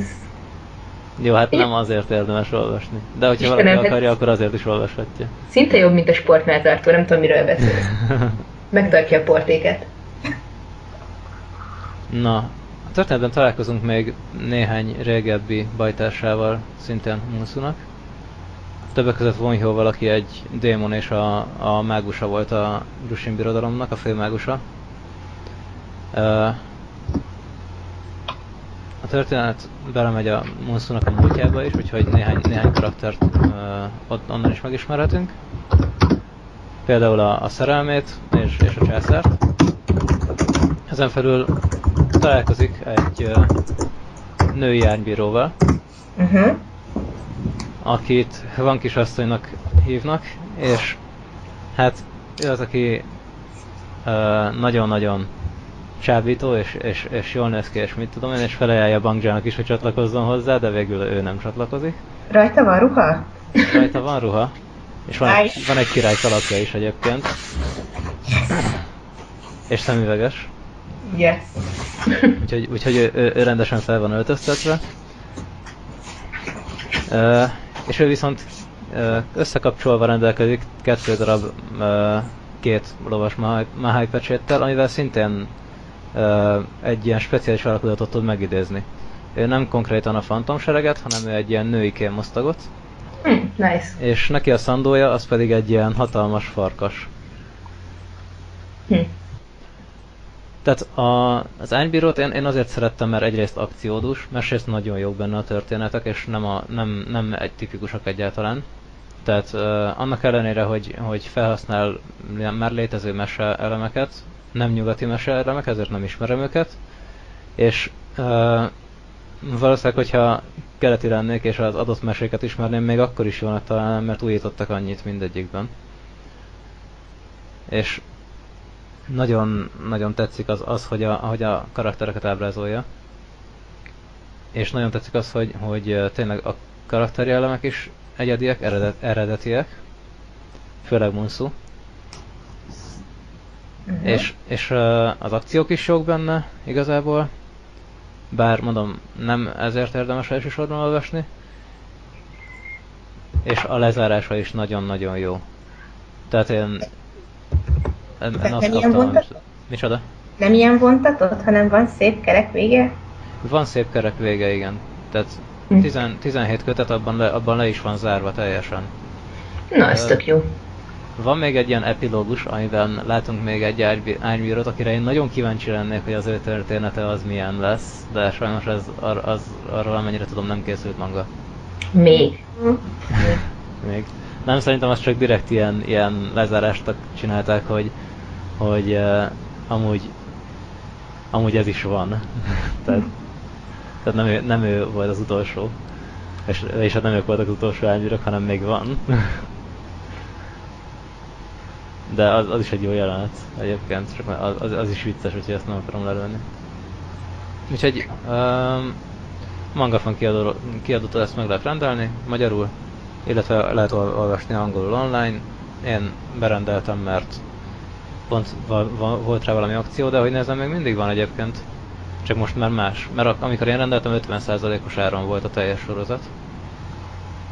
És az első kötetet is hozzá dobják? Mert azt mondtad, hogy ezt már... Nem, most már csak a másodiktól a 17-ig, tehát nincsen annyi példányuk, tehát nincsen már egyáltalán nem eladott első szám. Tehát a nyomdában nincs. Úgyhogy sajnos, hogyha valaki megveszi, akkor csak a második résztől tudja. De én még így is azt mondom, hogy érdemes. Mert nagyon jó a története. Most az a baj, hogy azért nem tudok sokat beszélni róla, mert a történetnek a megismeréséhez eléggé bele kell, tehát eléggé haladni kell vele, tehát nem rögtön az elején kezdődik el, hogy akkor ez volt és ez volt, hanem a karaktereknek a múltjával kapcsolódik össze a jelen. És nagyon jól van összekapcsolva, viszont nem ismered meg rögtön az elején, tehát tényleg az elején inkább ilyen kisebb történetek vannak, amik így bemutatják a világot, tehát bemutatják a karaktereket, meg néha egyszerűen csak egy jó történetet mondanak el. És annyira hangulatos az egész, hogy nem tudom nem ajánlani, meg nem tudnám a kedvenc mangám lenni. Hogyha van valami kérdésetek esetleg ezzel kapcsolatban, akkor mondjátok most. Vagy hallgassunk örökre. Vagy hallgassatok örökre. Részemről semmi. Nekem azt, tehát mondtad, hogy szerinted nagyon jó, hogy tudom, hogy te nagyon allergiás vagy az ilyen klisékre. Igen. Van benne valami, ami úgy neked szemet szúrt, még így is? Vagy a kedvenceid között van? Vagy azt mondod, hogy így nagyjából perfect?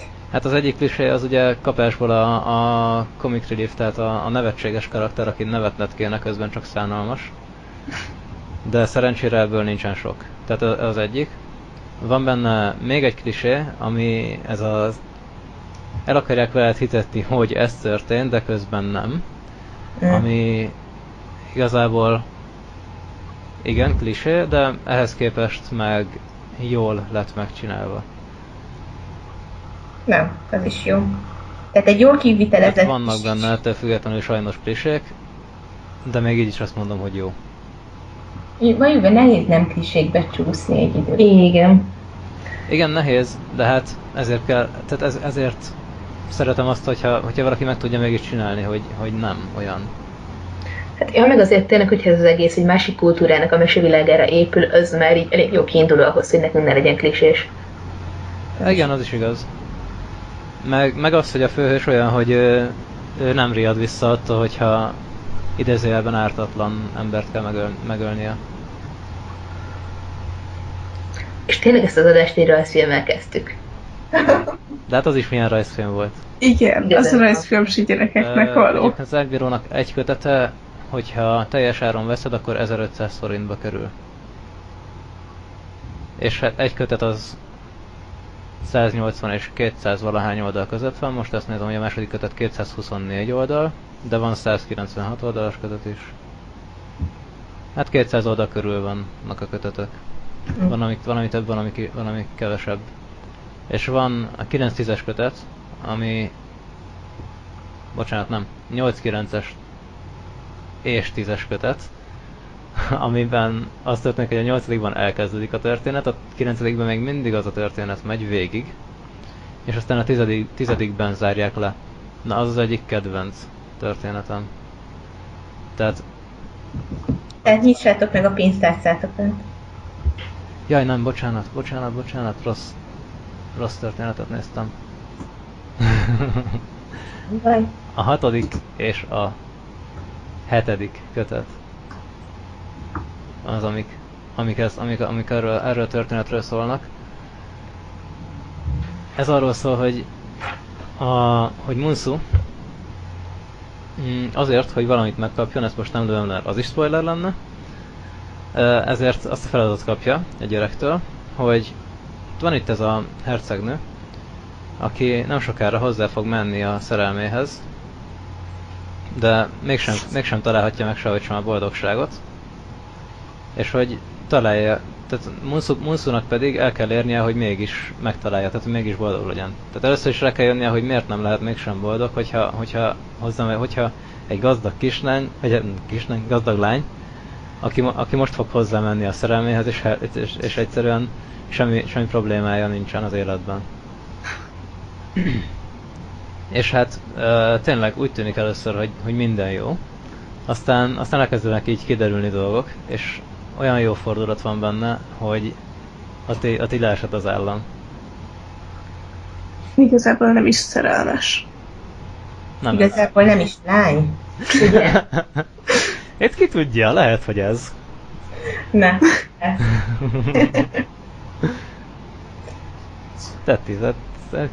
Lehet, hogy kitaláltad. Ajaj. Lehet. Adáson kívül elmondom, kitaláltad-e. Rendben. De amúgy nem, akkor legalább nem én vagyok az egyetlen, akinek ez jut először eszébe. Nem vagy az egyetlen. Nekem nem jutott ez eszembe, de nem vagy az egyetlen ezek szerint. Jó, de Dorottya, de ti Tumblr-en edződtetek. Ez is Úgy igaz. nőttünk föl. A Tumblr, ahol jobban szeretik a melegeket, mint amennyire a melegek szeretik a melegeket, úgyhogy... Ez szóval. Na, én annyit akartam elmondani, tényleg nagyon jó történetek vannak benne, és nagyon jó hátterű karakterek. Izgalmas az egész, jól van bemutatva a világ. Úgyhogy szerintem érdemes feltenni egy próbát, hogyha esetleg nem tudod, hogy meg akarod-e venni, akkor az első kötetet olvasd el. A világban. Azt sajnos csak online tudod megtenni, és csak angolul valószínűleg. Bárki tudja, lehet, hogy valaki már magyarul feltöltötte azóta. És hogyha az tetszik, akkor valószínűleg tetszeni fog az egész, hogyha pedig nem, akkor hagyjad, akkor nem neked való, mert az egész olyan lesz körülbelül, mint az első kötet, csak hát tovább fog menni majd a történet. Jó, akkor szerintem mehetünk tovább, ha csak még valami kérdés nincs. Jó. Nope. Van benne halöklözés, csak ugye biztonság kedvéért. Nem rémlik, halrobbantás az, mint hogyha lenne, de halöklözés nincs. Ó, yes, halrobbantás, ez az. Van, amikor Jó. tovább kellett lépnünk. Akkor haladjunk tovább a podcastre, amit hogyha nem baj, akkor kezdenék én. Mert csak azért is, mert a tietekbe is be tudok majd csatlakozni, csak abban nem akarok sokat beszélni. Menj, Peti, mondd. Tehát én a Filmbarátok podcastet ajánlanám nektek is, mint műsorvezetőtársaim. Mindjárt ez egy olyan podcast, amiben kibeszélik az éppen aktuális, vagy éppen régebbi filmeket is, akár. Ezt a műsort négyen vezetik, 4 az állandó tag. Régebben ez váltakozott, tehát az elején még csak 3-an voltak, és nem is minden tag ugyanaz, aki ma. De szerintem akkor is teljesen jó volt az adás. Ami azóta javult, az a hangminőség lett mindenképpen, meg kicsit jobban összerakták a műsornak a menetét. Akik az adást vezetik, azok Freddy D. Őt a rossz PC játékokból ismerheti, aki ismeri azt a sorozatot. Zoli, aki az Otherworld-nek egy szerkesztője, az Otherworld online élménymagazinnak, ahol mindenféle ilyen játék meg egyéb bemutatókat csinálnak. Black Sheep, aki a Bad Movies nevű blogot csinálja. És Gergő, aki igazából előtte, tehát ezen kívül szerintem nem nagyon ismerhető bárhonnan. Maximum, hogyha személyesen ismered. Jó, de mi sem vagyunk ismerhetőek sehonnan, szóval. Honnan tudod? Viszont ebben a podcastben meg azért mondom el, hogy honnan ismerhetőek, mert azért itt olyan emberek vannak benne, akiket van, aki ismerhet.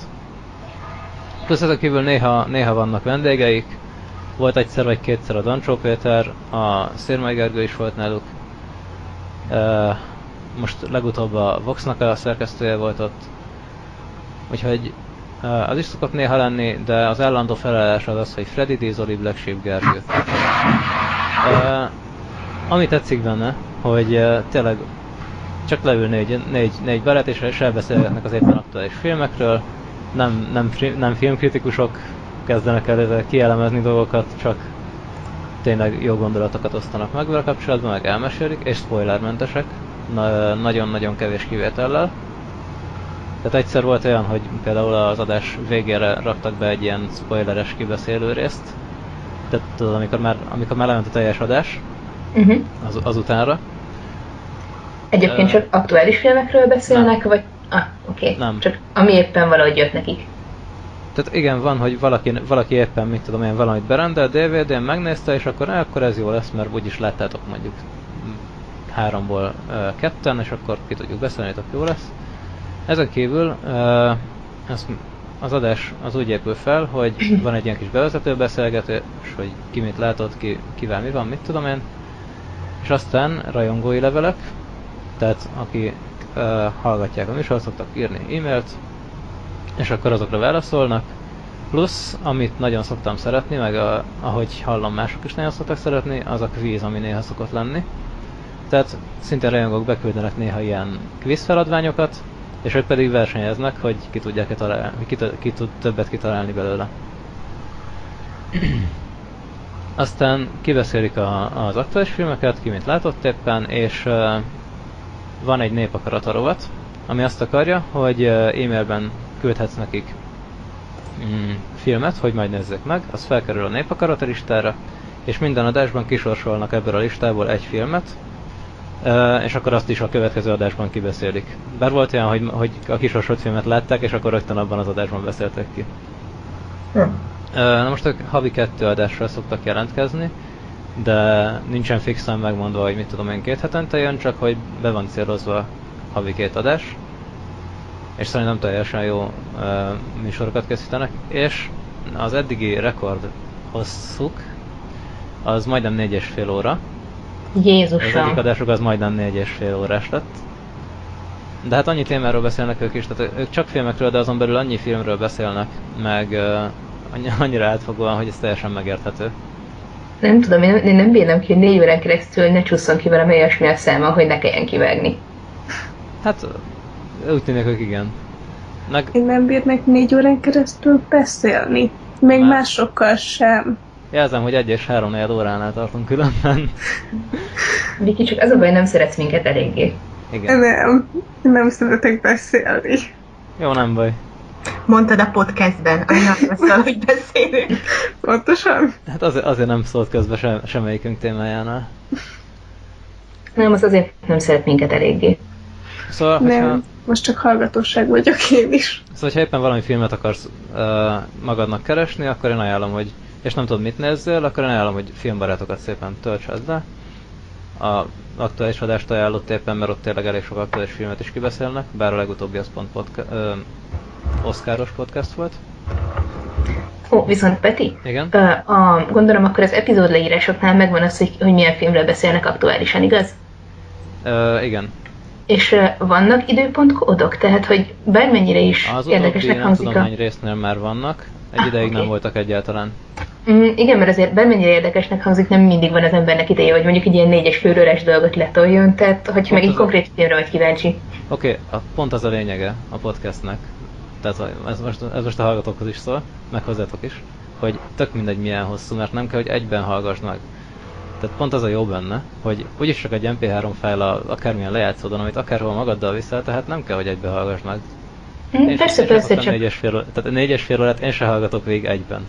pedig azt hittem, csak így fekszel és...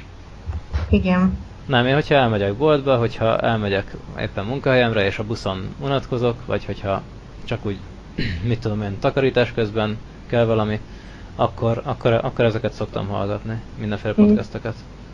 Jó, igazából persze ez így tök jó, csak hogyha mondjuk hirtelen kíváncsi vagyok egy konkrét filmre, és úgy szívesen hallgatnék belőle ajánlást, akkor mondjuk azért jó, hogyha van egy ilyen időpontkod hozzá, és hogyha tényleg ezt már csinálják az utóbbi adások, ez tök király. Igen.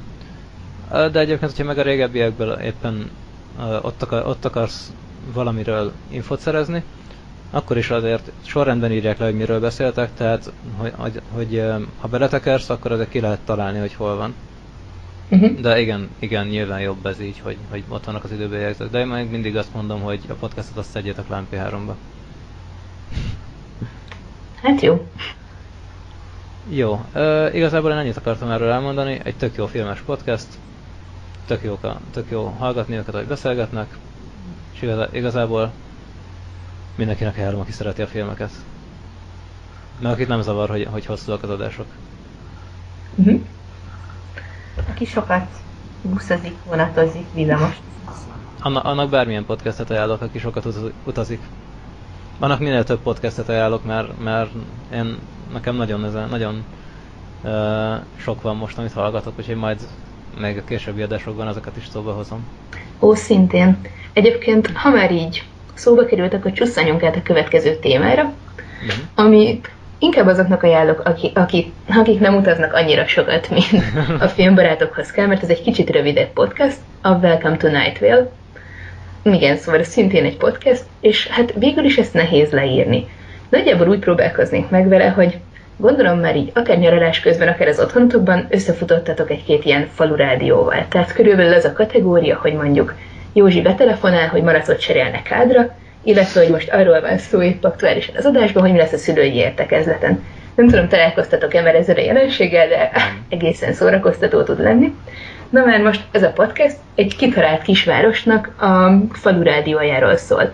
Ez így először unalmasnak hangzik, amíg nem teszed hozzá azt, hogy konkrétan a kitalált kisvárosban olyan természetfeletti elemek vannak, amiket nagyjából így a Lovecraftiánus tulumítoszban találsz meg, és az egész meg van fűszerezve egy körülbelül Addams Family kategóriás hozzáállással, és egy galaxis úti kalóz humorral. Tehát ez egy egészen egzotikus mixnek hangzik, szóval ezt, hogyha mondjuk le akarod írni 2 szóban, akkor ez egy szürrealista podcast. Igen, és teljesen természetesnek vesznek olyan dolgokat, mint például miért lebeg egy macska az irodában. Igen, és ugye említettem ezt, az olyasmiről van szó, hogy mi történt a szülői értekezleten, na már most ez konkrétan megtörténik egy adásban, csak a szülői értekezleten megnyílik néhány portál, és elárasztják az iskolát a pterodaktiluszok. Amúgy ez egy epizódikus podcast, egy epizód nagyjából így 20-30 perc körüli, tehát tényleg, hogyha nem utaztok annyira sokat, de szeretnétek valami egészen egzotikusat hallgatni közben, akkor ez a legjobb podcast, tényleg. Hát tényleg epizódikus jellegű, az elején nincsen semmiféle ilyen nagyon átívelő történet, hanem hogy tényleg aktuálisan mi történik ebben a Night Vale nevű kisvárosban. Viszont aztán előbb-utóbb szép lassan a háttérben elkezd földelengeni egy nagyon-nagyon hosszú és egészen komplex cselekmény, Hát azért annyira nem mondanám komplexnek. Bocsánat, nem annyira komplex, de szerintem tök jól bele van integrálva így a városnak a mindennapjaiba, és hogy ki hogy birkózik meg vele végül is. Igen. Már hogyha történetszer nem is annyira van, de én egy nyár alatt hallgattam végig, amíg jártam szakmai gyakorlatra, és nagyon konzisztens. Tehát amiket hírek elhangzanak az első pár epizódban, az akár mondjuk a 30.-40. epizód körül visszahozzák és folytatják újra, és utalnak vissza rá, hogy igen, ez történt, és ez folytatódik tovább. Igen, meg vannak visszatérő karakterek, tehát így nagyjából a városnak az ilyen főbb személyiségei rendszeresen így beköszönnek.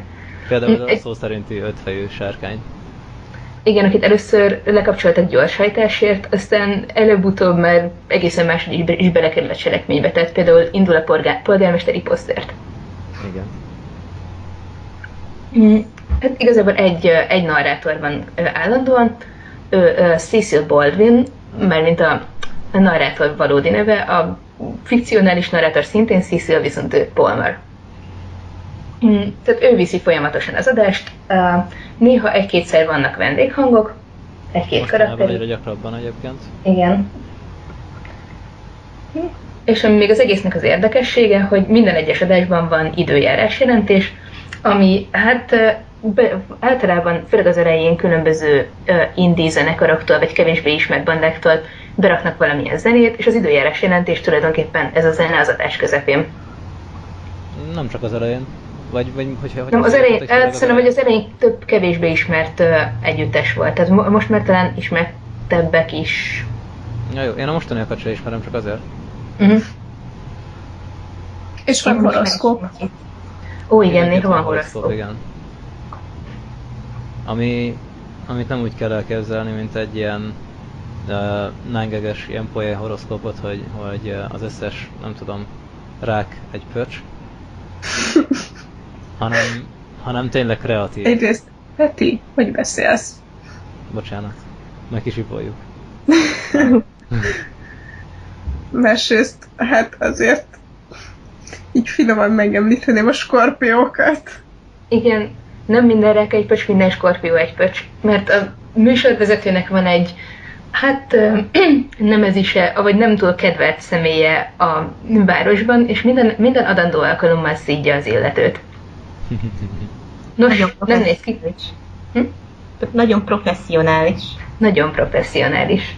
Igen, egyébként tehát senki ne várja, hogy tényleg a rendes rádióvezetői stílusban adja elő a dolgokat, mert így konkrétan szó van arról, hogy aranyos állatokat látott, nem is tudom, Facebookon, meg aktuálisan mi történt vele, a szerelmi életét is remekül nyomon lehet követni, mert igen, nem hívja ki, hogy ne beszéljen róla úton útfélen.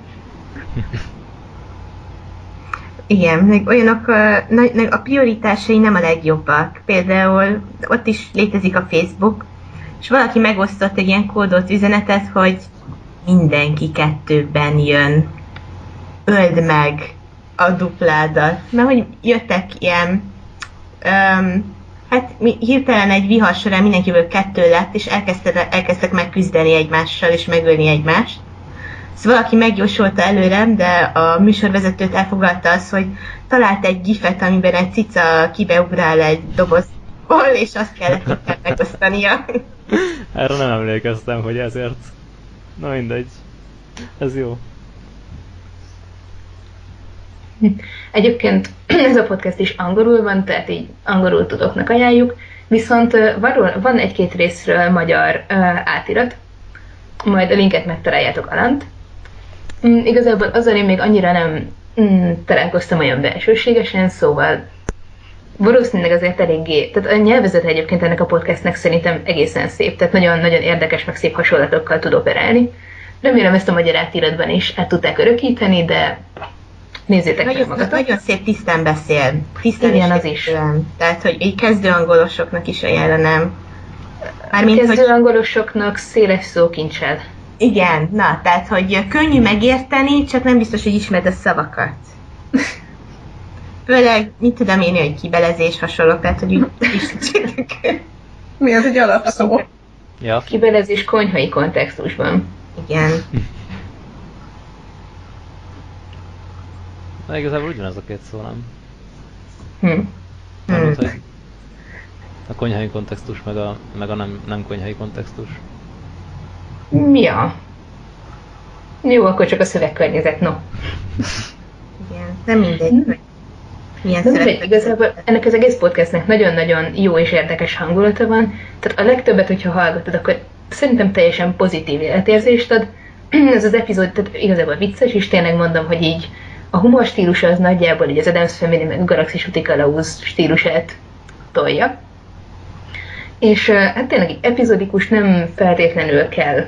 Itt, tehát, hogyha nincs annyira időd rá, akkor nem feltétlenül fontos, hogy észben tartsd az apró részleteket, de azért nagyon érdekes tud lenni, hogyha egyben hallgatod, és mégiscsak megmaradnak, hogy mi történt mondjuk 20 epizóddal ezelőtt. De tényleg, tehát magáért a hangulatért érdemes nagyon hallgatni, a humorért, meg hogyha érdekelnek tényleg ezek a nem szokványos fantasy elemek, főleg az ilyen kissé szürrealista, meg hát végül is, hogyha nagyon-nagyon pontos akarok lenni, akkor ez egy urban fantasy, csak hát nem a szokványos fajta, no. Enyhén dadaista. Igen, dadaista urban fantasy. Wow. Nem hittem volna, hogy ezt így valaha is kimondom, de igen. De aztán belegondoltál, hogy mit hallgatsz. Igen. Igen. Ó, hidd el, lesz még itt dadaista urban fantasy, tehát Ajaj. jövök én még podcast ajánlóval. Jó. Egyébként vendégszereplő volt benne kétszer vagy talán háromszor már Will Wheaton, mint a... milyen szakács? Vagy nem tudom, hogy hívják. Valami szakácsként. Ja, Earl Harlan. Az egy szakács karakter. Tehát Will Wheaton, aki ugye a Star Trek Next Generation-ben volt Wesley Crusher, illetve jelenleg a Geek and Sundry csinál egy-két sort, és a Big Bang Theory, tehát az Agymenők című sorozatban lehet még ismerős. Egyébként, ha már vendégszereplésnél tartunk, ennek a podcastnek a műsorvezetője, vagy Cecil Baldwin, szintén vendégszerepelt a Gravity Falls-ban, egy nagyon-nagyon mellék karakternek adta a hangját, ami egyébként fanteóriák százait indította be arra, hogy az adott mellék karakter mennyire lesz démon, vagy mennyire nem, de... De végül csak a kenyeret szerette. Nagyon szerette a kenyeret. Ez így a karakter így leírja. Hi, I'm Brad. I love bread. És így, oké. Jó. Igen, azért hozzá kell tenni, hogy Night Vale-ben mindenféle gabona, illetve búza és annak melléktermékei tiltott portékának számítanak. Azután az egy alkalom után, hogy mindegyik, ha jól emlékszem, mérges kígyókká változott és elözönlötte a várost. Igen. Nem ilyenhez hasonló. Igen. Szóval végül is mind a két karakterről elmondható, hogy szeretik a kenyeret. Igaz. Jó. De direkt volt pont erre az alkalomra bunkerük, úgyhogy túlélték. Mert meg volt jósolva, hogy ez megtörténik. Szóval lényegében minden rossz meg van jósolva, csak kérdés, hogy eljut-e az emberekhez. Hát igen. Mondanám, hogy ebből az a tanulság, hogy bújjátok az internetet és keresétek az összeesküvés elméleteket, de mi lenne, ha mondjuk inkább ne? Ugyan. Olyan jók vannak. Na, szerintem ezzel nagyjából a végére értünk a témáinknak. Igen, én Night Vale-rel kapcsolatban nekem nincsen más hozzáfűzni valóm.